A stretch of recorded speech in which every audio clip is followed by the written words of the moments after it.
had discovered a newborn Emily under a bench in Regent's Park. Emily had taken the shivering tiny puppy and hid him in her coat. By some miracle, she had managed to keep him hidden until he'd gotten too big for the attic, then too big to slip through the fence. But even after she'd taken Archie outside the gate, he hadn't abandoned her. He came back every night, even when there was no food to share several evenings in a row. Archie did his best to lick away any final crumbs on her hands, his slippery pink tongue darting between her fingers to grab every last morsel. "Good boy," she murmured softly, stroking his neck and looping around to scratch under his chin.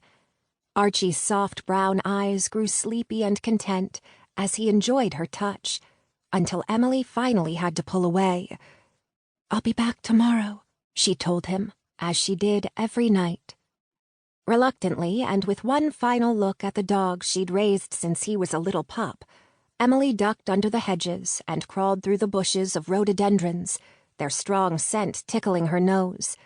Praying she wouldn't sneeze, Emily scrambled to her feet and stuck to the shadowy corners of the grounds until she came to the back door. It was ajar and creaked loudly on its rusty hinges. She was confident, though, that no one would hear. It was just before curfew, around the time when the groundskeeper, Mr. Duford, would be having a special drink, as he liked to call it, in the scullery. Emily didn't say anything about his drink, and he didn't say a word about her using the back door so late. It was an unspoken mutual understanding between them. She took the stairs 2 at a time and hurried down the hall, avoiding the floorboards that made the most noise, and finally slipped into the dormitory that she shared with 5 other girls.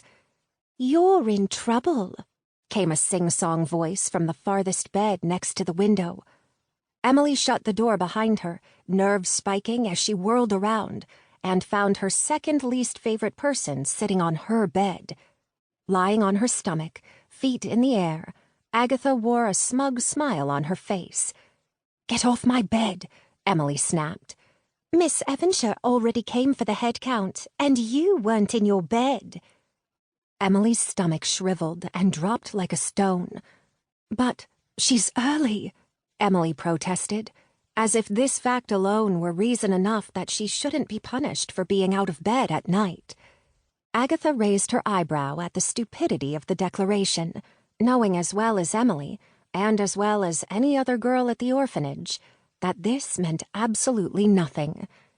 "She said she didn't care if you were eaten by rats or taken away by Spring-Heeled Jack," Agatha said, her lips curling into an even bigger, crueler smile. Emily recoiled at the mention of the slender half-devil, half-man who was said to roam the streets of London, frightening innocent young women.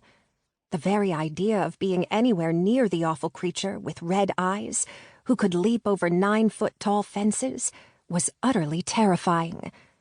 Miss Evanshire's heartlessness, on the other hand, wasn't at all surprising. Out of all the girls, Emily was the one who the old woman hated most. She was sure of it. Little Mary, one of the youngest girls, sidled up to Emily, tugging on Emily's sleeve. "She came early to tell us a couple would be coming tomorrow," Mary informed, her green eyes wide and bright. "She said they want to adopt a girl as soon as possible." Emily wanted to be as excited and as hopeful as Mary, but she'd long since stopped hoping or dreaming of being adopted. After 12 years in the orphanage, watching couples come and go, taking the prettiest girls with soft curls and big blue eyes, Emily had simply stopped expecting a different, more beautiful life. She knew her future lay in a workhouse. In only a couple short years, she'd leave her little bed in this dank dormitory for an even worse bed in an even drearier room. Bruises, burns, and an empty belly would be her only proof of a long and endless day of work. In fact, her imagination would be all she'd have to keep her mind from going loopy from exhaustion and a never-ending ache in her bones. But Emily refused to instill in the younger, newer girls the same sense of hopelessness she had, or the same acceptance, so she smiled and played.